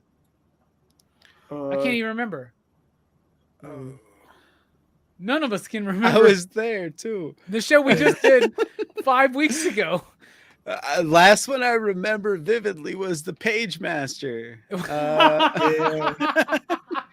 What the hell did we start ActionFest with? Because then it goes to Missing in Action, terrible. Then we're creeping up, right? We're creeping up. We do. What the fuck else did we do beside Predator and Missing in Action? That's all I remember. Oh my goodness. This is terrible. Seriously, somebody, what did we start with for ActionFest? Come on, y'all. I don't know, man. I'm high. Oh my God, you're gonna make me go to YouTube real quick. I know, that's where I'm at. Hold on. All right, Manny's already there. I'll just let you do it. So we started ActionFest off with. We started ActionFest off with the Indiana Jones franchise. Oh, of course we did. That was an amazing video. If you guys haven't seen it, go check it out. Ip Man. Yeah. Yeah, Ip Man was awesome. Ip Man was awesome. Oh, we had some good times. But man, I promise y'all, next year ActionFest is gonna be nothing but bangers. One actor. I gotta have to watch them all first before we gotta do Delta Force, man. We gotta do just one actor for every film. Well, someone's filmography. I love how we all forgot about ActionFest already. Here we are at the end of it. But what a great finale was to revisit these movies that some of us loved, or all of us loved when we were younger. And now it's a whole different experience. It's interesting. By the way, shitty horror movies from when I was a kid are still awesome to me.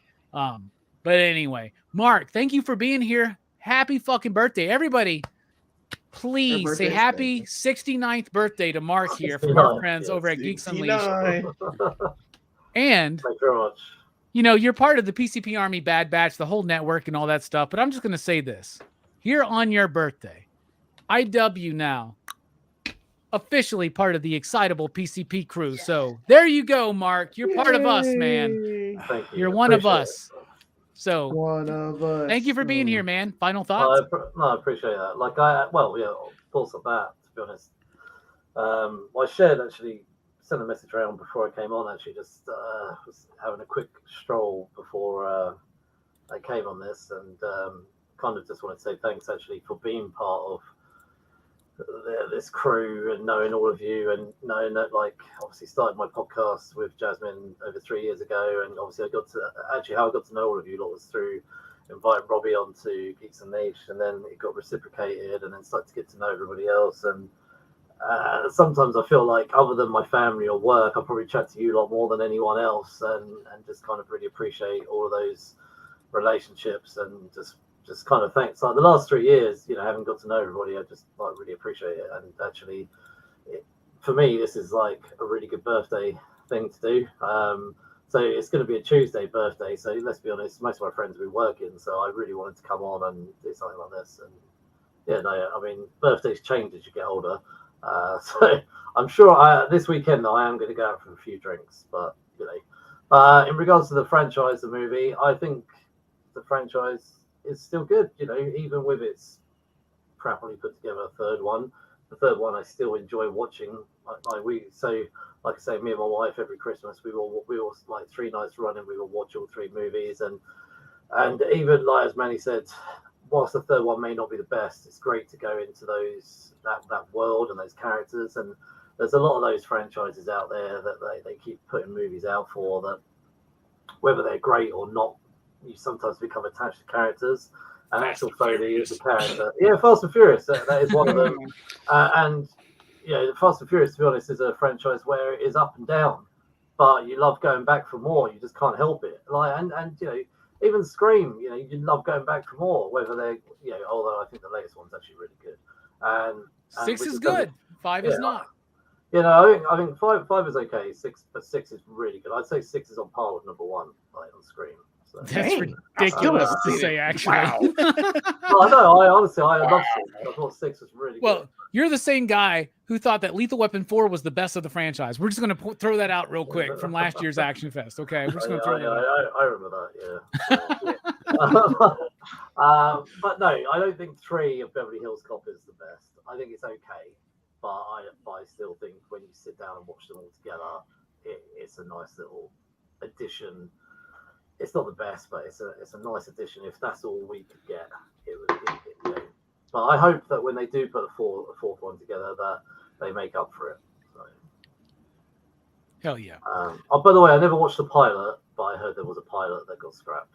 Yeah, that's right. There was a TV show that they did where it was going to be Axel's son, and it was the dude who was in Tropic Thunder, right? Like the dude was like, "What do you mean, you people?" Like there's a pilot out there. You can find it and shit. And actually, Eddie Murphy's in it for a bit, but it never went forward because they were like, well, Eddie Murphy, you're going to be in every episode, right? He's like, what are you talking about? I'm going to do TV now? Like, what the fuck is wrong with you? I'm Eddie Murphy.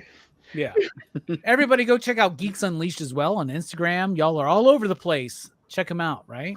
Yeah. Thank you. Yeah. All right, Jelani. Thank you for being here. Final thoughts. Yeah, being the only black man here, I just wanted to say that this has been a fun review of these movies. Yeah, Ip Man was probably my favorite of all of these. The Predator would be for sure the only across the board 5, pretty much, right? Yeah, that was absolutely gorgeous movie. And I didn't mind this franchise at all until 3. 1 and 2 are okay, but like I said, these aren't my favorite. This isn't my favorite. It is an encapsulation of the 80s. It is. You get the feeling, you get the emotions. It's Eddie Murphy at peak Eddie Murphy time for those 2 movies. So like you're getting prime Eddie, and then 3 is just lame duck Eddie. He's just there because there's a paycheck involved. It's just whatever, and you're gonna get a mixed bag, because you want to get that nostalgia bit. That's what they're trying to do now. Indiana Jones for the greatest thing ever. Cash grab. We got to do something to get butts and seats. So we got to make these easy products instead of making original things. Beverly Hills Cop was like nominated for I think it was like best original screenplay for like the Oscars and the Golden Globes. So I mean, it was original. It was supposed to be fresh. I'm sure, as Brooks said, it was like a generic action flick, but it's still, an action film that was in the 80s that we all kind of sort of enjoyed as kids. And, it is what it is, man. Brooks and I do this channel called Go Figure Reviews. We would have 4 videos out by now, but I decided to use cursed day yesterday. It's very cursed week. This phone I tried to use as a new camera, and I don't have a camera, so this is a piece of shit phone for my dad, but it's not my dad's fault. It's just I tried to use it for too many things, and we would have had 4 videos out by now, and it's very embarrassing that we don't. But we will get other videos out this week. We're gonna keep on pushing. We got a Point Dread coming, so I can't wait to do that video. And Robbie, we may need to prepare your Grayskull. I better fucking be there for that one. You want to do that? I'm not gonna let you borrow my Point Dread. I better show up. That's all I'm trying to say. Okay, well then you let me know, man, because we're probably gonna do it either next weekend or weekend after next. Yeah, you let me know, and I need my Moss Man back. Come on, y'all. I'm fiending over here. We get the Moss Man video, man. The Moss Man video only plays on my actual cell phone, and I can't put it anywhere to upload it. So if anybody knows how to, if anybody knows how to freaking like upload an ACC to like MP4 out there, let me know, man. Just holler. Email me. I'll email it over to me. I'll convert it. I don't know what any of them. I love your face, Manny. I love your absolute face. Thank Brooks you, is sir. like, are you like part of Judge Reinhold's Beverly Hills Cop III task force? It's like, what did you just say? What are all these MP4s? What the hell? Yes, all that stuff. Mark, happy birthday. Manny, I still love your face. Brooks, you the man, dog. And Steph, being the only other black man here, I appreciate you. You is my homeboy as well. Robbie is also my bro, dog. We gonna do Grayskull and Point Dread, son, because I gotta open this box. This box is is right like here, bro. It's right here. Yeah, and mine's right there. It's right there, man. I got the record still and the box with mine's 100% complete. You're going to please bring that so we can make a table and do the things with. Can we just listen to the 45 though? Me, you, and Brooks just all together. We get really stoned and just listen to the 45 that comes with this thing.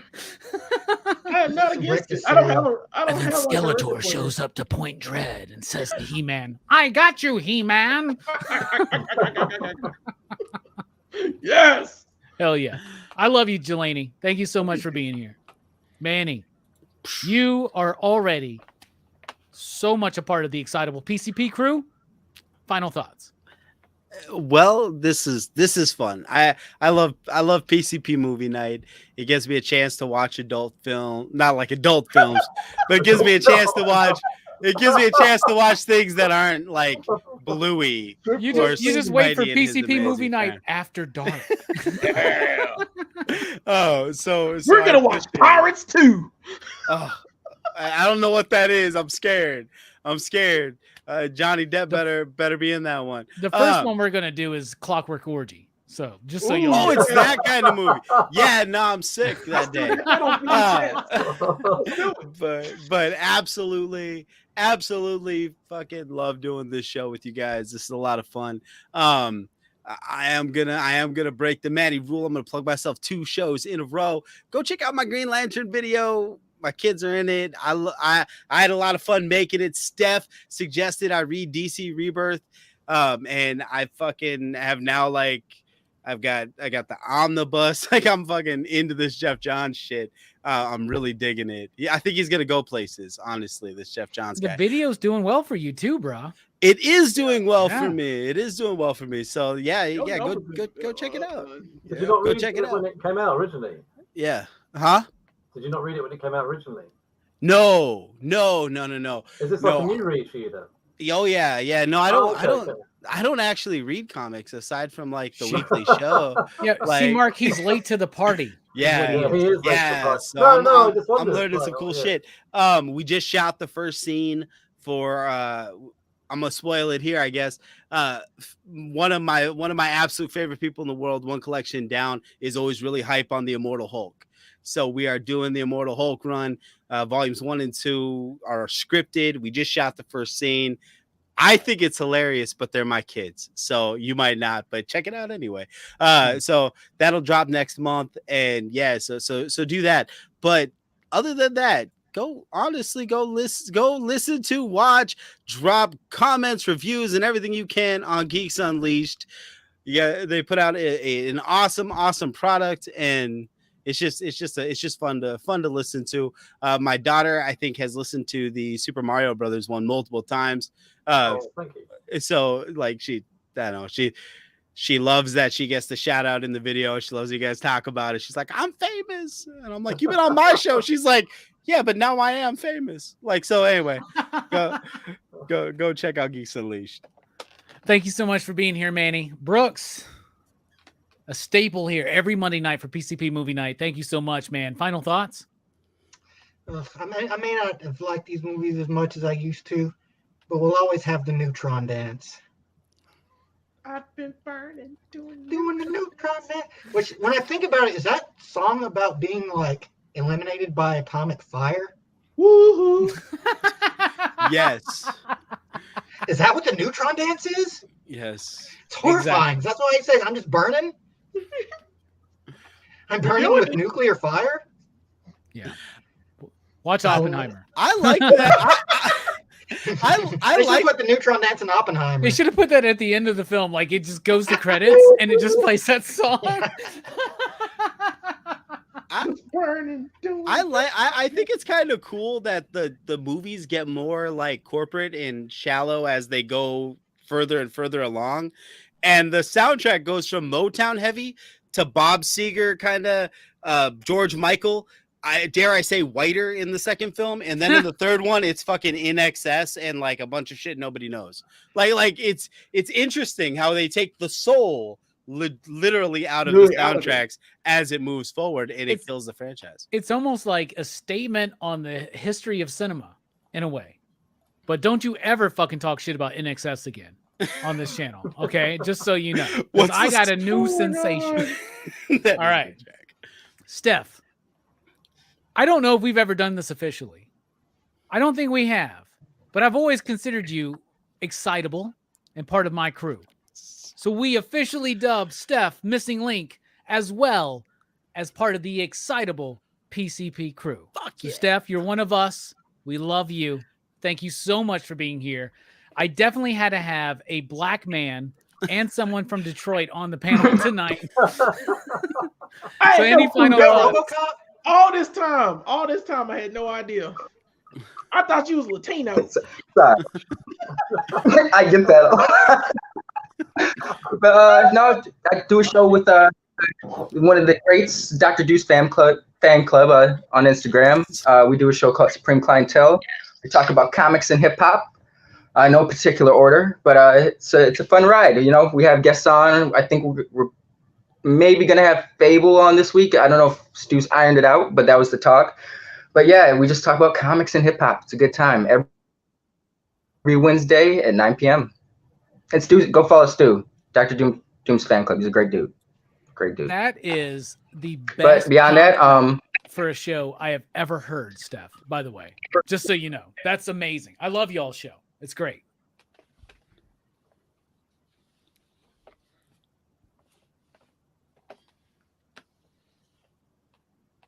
You can continue, Steph. I didn't mean to interrupt you. Did Steph freeze? Is he doing the bit? What's going on? It was a bit. Hey! I thought we were doing the bit. But no, I was just gonna. Yeah.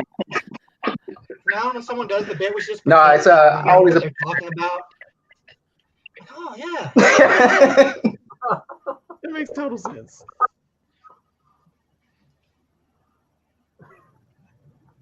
All right, but always a pleasure. You guys are great. Thank you for having me. That's what I was gonna say.